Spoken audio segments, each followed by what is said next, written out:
नमस्कार, मैं अर्चना और आप देख रहे हैं हंगामा टाइम्स। हंगामा टाइम्स जिस तरह से लखनऊ की कुछ खास शख्सियतों से खास बातचीत करता है उनके काम को लेकर के, वहीं हमारे साथ में डॉक्टर शक्ति देश जी हैं जिनका सेंटर चलता है शक्ति सेंटर ऑफ लर्निंग डिसेबिलिटी के नाम से चलता है। हाल ही में उनके सेंटर में एक वार्षिक गोष्ठी हुई थी, बहुत सारे पैनलिस्ट आए हुए थे। बच्चों को जिस तरह से उनका मानसिक विकास को लेकर, उनके शारीरिक विकास को लेकर, शैक्षिक विकास को भी लेकर के उनका सेंटर काम करता रहता है।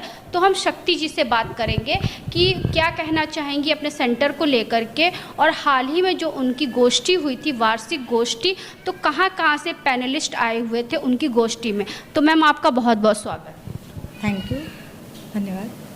तो मैम जो आपकी वार्षिक गोष्ठी हुई थी तो उसके बारे में कुछ बताइए, जिससे जो दर्शक हमारे हैं वो भी आपके काम के बारे में जान सके।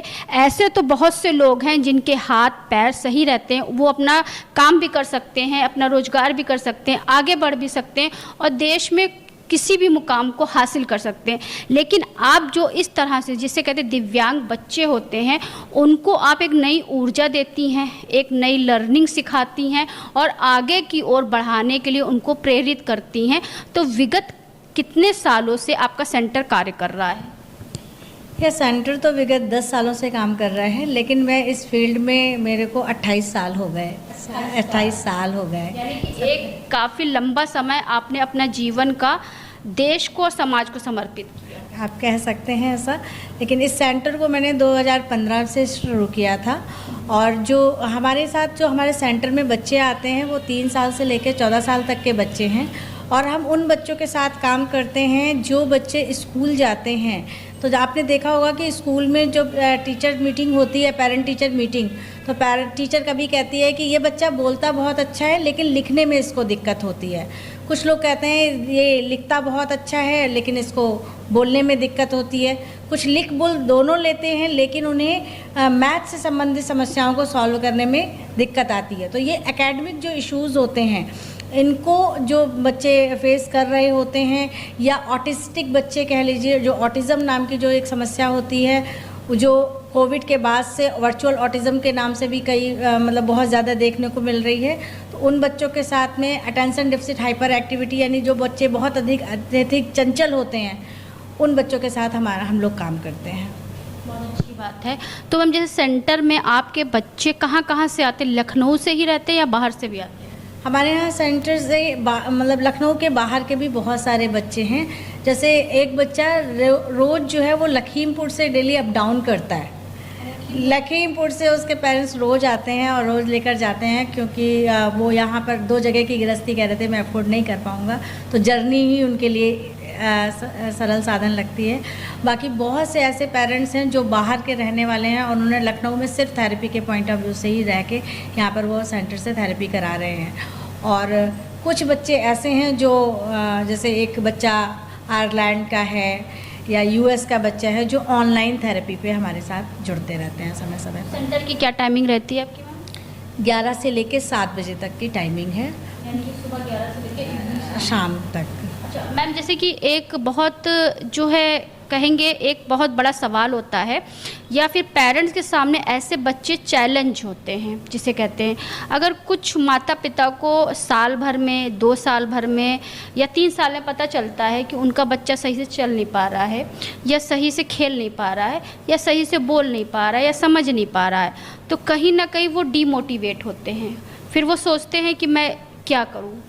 तो बहुत से ऐसे केसेस हमने देखे हैं कि कुछ माता पिता बच्चों को जैसे थाने पर छोड़ जाते हैं, या रेलवे स्टेशन पे छोड़ जाते हैं, या कहीं ऐसी जगह पे छोड़ जाते हैं जहां उनकी देखभाल करने वाला कोई ना हो। तो ऐसे कोई चैलेंज वाले बच्चे आपके सेंटर में हैं?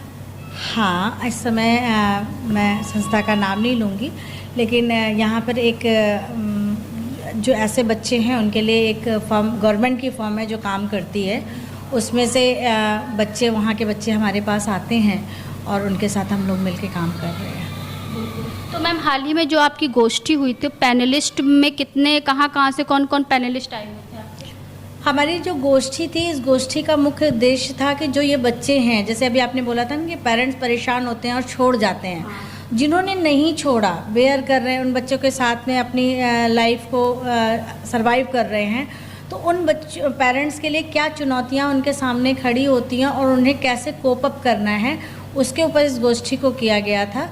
तो उस जो पैनल बनाया गया था, चूँकि बच्चे के विकास में किसी एक का रोल नहीं होता, हर एक व्यक्ति अपनी एक महत्वपूर्ण भूमिका निभाता है। मम्मी पापा का अपना रोल होता है, थेरेपिस्ट का अपना रोल होता है, स्कूल का अपना रोल होता है। तो पैनल ये ध्यान में रख के बनाया गया था कि हम उनमें से जुड़ी सभी शख्सियत को अपने साथ में लेकर चलें।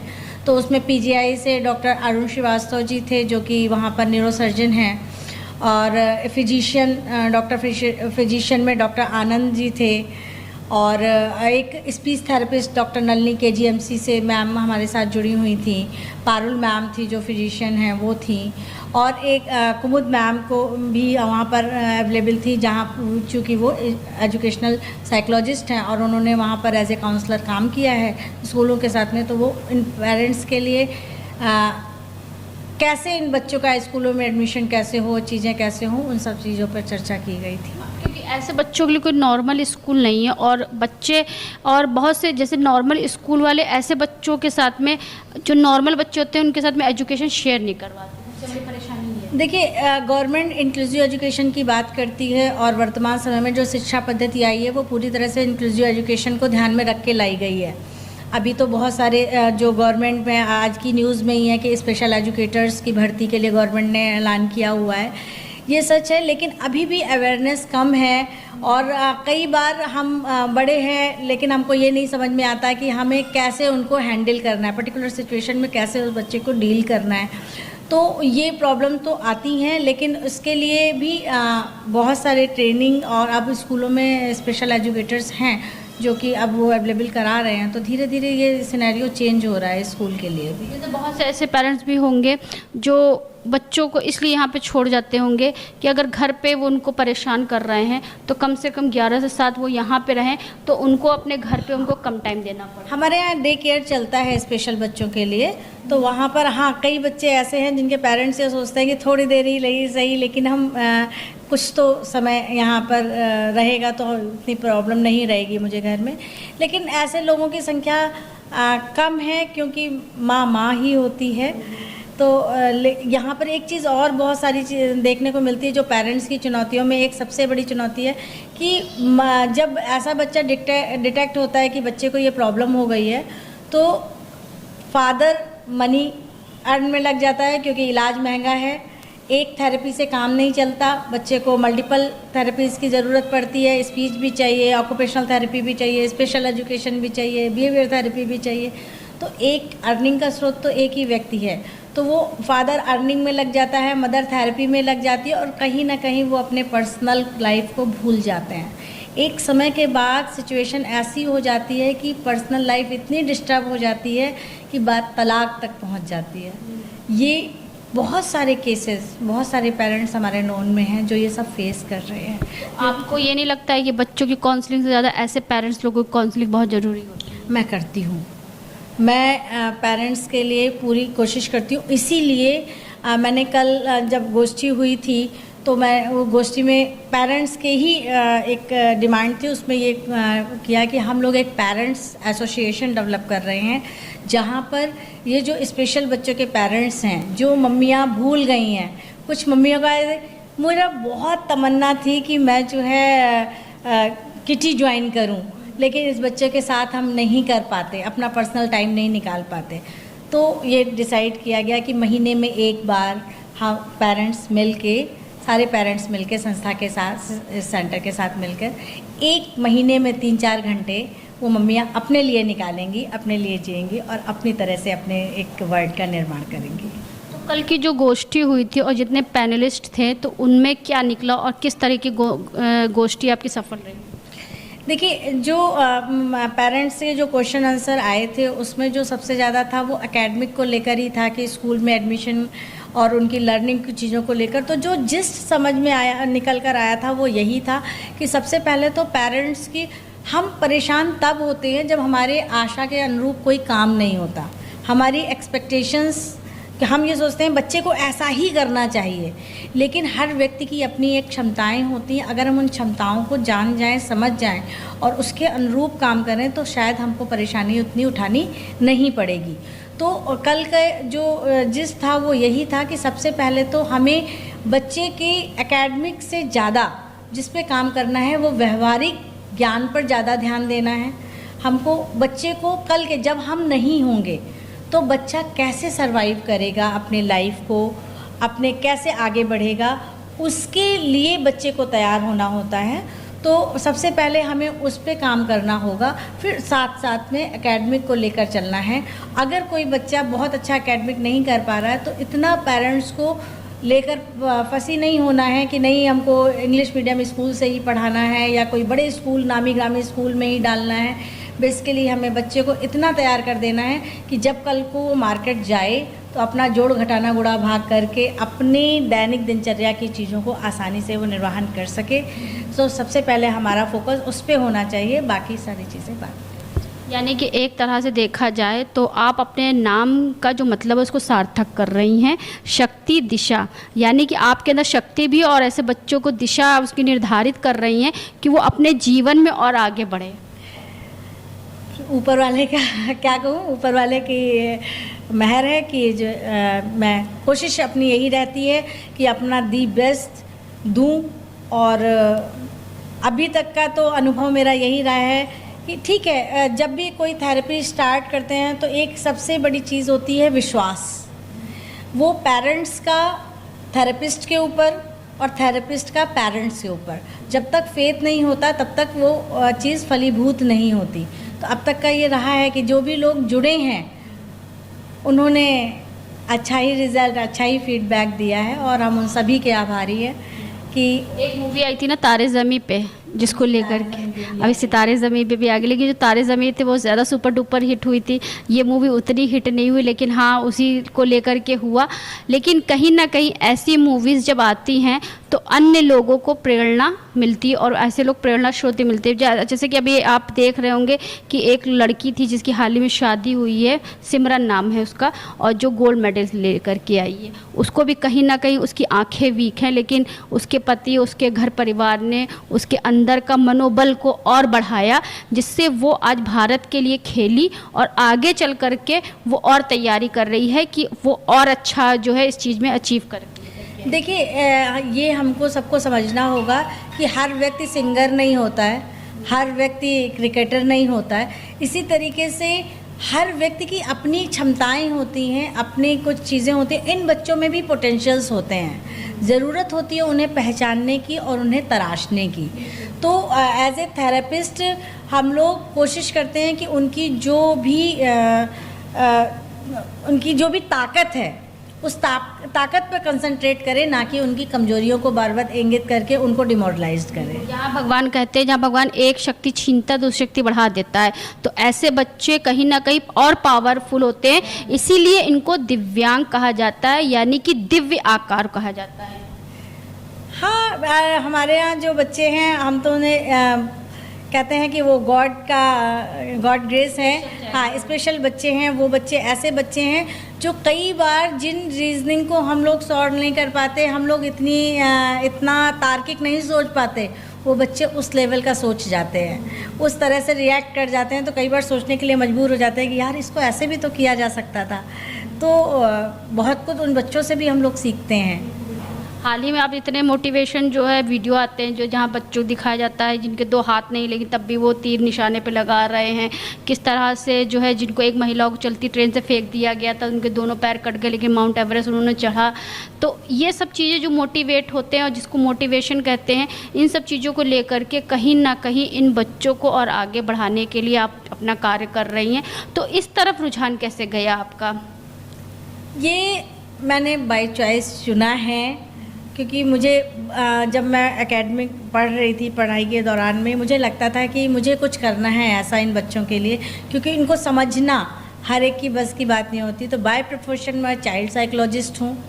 तो चाइल्ड साइकोलॉजी करते करते जब इस तरह की समस्याएं आई तो और पढ़ाई और पढ़ाई और पढ़ाई, और उसमें मैंने बहुत सारी चीज़ों को सीखा किया। और आज चूँकि कई चीज़ों के क्लब करके चीज़ों को चला रही हूँ, तो रिज़ल्ट भी बहुत अच्छे मिलते हैं और अपने ऊपर एक कॉन्फिडेंस रहता है कि कल की गोष्ठी से कितनी प्रभावित हुई आप? कल की गोष्ठी का प्रभाव, मेरा मकसद सिर्फ पेरेंट्स को वो रिलीफ देना था कि आप अकेले नहीं हो, आपके साथ और भी लोग हैं। क्योंकि जब हम अकेले अकेले अपनी समस्याओं का समाधान ढूंढते हैं तो ज़्यादा परेशान होते हैं, लेकिन जब हमारे साथ एक कारवा जुड़ता है तो जिस समस्या को एक व्यक्ति अपने तरीके से हैंडल कर रहा होता है, हम उस समस्या को हैंडल नहीं कर पा रहे होते हैं। तो जब एक पेरेंट दूसरे पेरेंट्स के साथ जुड़ेगा और एक दूसरे के साथ अपने सुख दुख को बांटेगा, तो आई थिंक कि उनकी जो ये समस्याएं हैं, जो जिसको ये पहाड़ समझ रहे हैं, वो शायद हम उस पर कुछ हद तक उस पर एक अच्छा उनका रोल प्ले कर पाएंगे, उनकी समस्याओं को समझ कर उनको कम करवा पाएंगे। तो जो पेरेंट्स आपका ये वीडियो देख रहे हैं तो उनसे क्या कहना चाहेंगे? उनसे यही कहना चाहेंगे कि सबसे पहली बात तो कि अगर आपको कभी ऐसा लगता है कि बच्चे के साथ में कोई भी इशू है, जैसे बच्चा आंखों पे देख नहीं रहा है, या बच्चे को आवाज़ पे ध्यान नहीं दे रहा है, या बच्चा पढ़ाई में बहुत अच्छा नहीं कर रहा है, तो उसको छुपाइए मत, उसको खुलकर बताइए, खुलकर डिस्कशन कीजिए। और इधर उधर भागने की बजाय एक कुशल थेरेपिस्ट के पास पहुंचिए और उसी से अपनी समस्याओं का निदान लीजिए। क्योंकि बहुत बार देखा गया है, अभी मेरे पास एक बच्चा आया है जिन्होंने पता नहीं कितने सेंटर घूमे होंगे और उस बच्चे में कोई भी प्रोग्रेस नहीं आ पाई, और वो कहती है हमने उसको 2.5 साल से थेरेपी शुरू कर दी थी, लेकिन शायद वो सही जगह तक नहीं पहुंच पाई, इस वजह से वो बच्चे में सारी चीज़ों में लेट हुआ। तो एक सबसे पहली बात है कि थेरेपिस्ट से जुड़िए, जिस भी थेरेपिस्ट से जुड़िए। एक मतलब अगर स्पीच की प्रॉब्लम है तो स्पीच थेरेपिस्ट के पास जाइए। सबसे पहले एक चाइल्ड साइकोलॉजिस्ट से मिलकर उसका एक असेसमेंट करवाइए और एक सही डायग्नोसिस बनाकर भी आगे बढ़िए। उसको छिपाइए मत, हाँ, जब तक हमारे पास बच्चे तब तक नहीं आते जब तक कि मुट्ठी से रेत निकल नहीं जाती। जब एकदम वो होता है कि अब तो कुछ हो ही नहीं रह सकता है, हमारे हाथ से नहीं हो पाएगा अब, तब वो बाहर की दुनिया में लेकर आते हैं। तो ऐसा ना करें, खुलकर बताएं, खुलकर बात करें। क्योंकि जब जितनी जल्दी इस समस्या को हम पहचान लेंगे, उसके साथ काम करेंगे, उतनी जल्दी ही उसमें इम्प्रूवमेंट आएगा। और एक वर्ड होता है डिसेबिलिटी और एक होता है डिफ़िकल्टी। डिसेबिलिटी को हम पूरी तरह से जड़ से ख़त्म नहीं कर सकते, लेकिन छोटे छोटे प्रयासों से, छोटी छोटी ट्रेनिंग से बच्चे को इतना तैयार ज़रूर किया जा सकता है कि जब कल हम ना हो तो वो अपना जीवन सुगमता से जी सकें। अगर डिफ़िकल्टी वर्ड है, बच्चा डिफ़िकल्टी के साथ जी रहा है, इसका मतलब बच्चे को पूरा एक्सपोजर नहीं मिल रहा है, या तो हम ओवर प्रोटेक्टिव हैं, इतना ज़्यादा हम ओवर केयर कर रहे हैं कि बच्चे को एक्सपोजर नहीं दे पा रहे हैं, या बच्चे की अपनी पर्सनालिटी के कुछ इश्यूज़ हैं जिनकी वजह से वो एक्सपोजर नहीं ले पा रहा है। तो उसको ओवरकम करके तो वो बच्चा पूरी तरीके से 6 महीने साल भर में पूरी तरह से नॉर्मल लाइफ में आ जाता है। लेकिन अगर डिसेबिलिटी जैसा वर्ड जुड़ता है तो उसके लिए आपको एक लंबे समय तक ये चलने वाली प्रक्रिया है। ये 1-2 महीने, 15 दिन या 6 महीने का नहीं। आप ये मान कर चलिए कि बच्चे के साथ हमको निरंतर लगे रहना है, छोटे छोटे माइलस्टोन्स को तय करना है कि मेरे बच्चे को ये नहीं आता, पहले ये सिखा दें, जब उसने वो सीख लिया तो दूसरा कौन सा स्टेप है वो सिखा दें। और ऐसे एक लंबे चलने वाली एक लड़ाई है, तो उससे हार नहीं माननी है, उससे रार ठाननी है और ये कह के दिखाना है कि इसको हम पूरी तरह से ठीक तो नहीं लेकिन इम्प्रूव करके मानेंगे। क्योंकि पेरेंट्स देखा गया है कि पेरेंट्स जो होते हैं वो डिसेबिलिटी को डिफ़िकल्टी बना देते हैं एकदम, कि जैसे कि हो ही नहीं सकता। हाँ, वो देखिए, विश्वास सबसे बड़ी चीज़ होती है। जो कुछ भी है वो हमारे विश्वास पे गवर्न करता है। मैं हमेशा पेरेंट्स से बोलती हूँ कि अगर आप विश्वास के साथ काम करेंगे तो वो डेफिनेटली फलीभूत होगा, वो चीज़ होगी आपके जीवन में। लेकिन अगर हमने पहले ही सरेंडर कर रखा है कि ये तो हो ही नहीं सकता, ऐसा होगा ही नहीं, तो दुनिया भी कोई भी ताकत उस चीज़ को वैसा नहीं ला सकती, क्योंकि हमारा दिमाग ने उस चीज़ को, ब्रेन को वैसा बना लिया है। तो सबसे पहली बात तो कि हम जब भी कभी ऐसा होता है तो बच्चे के साथ में मेरा बच्चा नहीं कर पाएगा, मेरा बच्चा नहीं करता है, वो ये ऐसा नहीं, ऐसा ही होता है, उसको बहुत ज़्यादा ओवर प्रोटेक्शन में ना ले जाएं, उसको मैक्सिमम एक्सप्लोर करने का मौका दें और उसको समझने का मौका दें कि दुनिया में कैसे क्या चीज़ हो रही है। तो ये थी हमारे साथ में शक्ति देश जी, जो कि आपका सेंटर जो चलता है उनका शक्ति सेंटर ऑफ लर्निंग डिसेबिलिटी चलता है। विगत 10 सालों से वो इस सेंटर में ऐसे बच्चों को तैयार करती हैं जो देश के लिए और समाज के लिए एक उदाहरण बने। कमी तो सब में रहती है, लेकिन कुछ किसी की कमी दिखाई देती है और किसी की कमियां दिखाई नहीं देती हैं।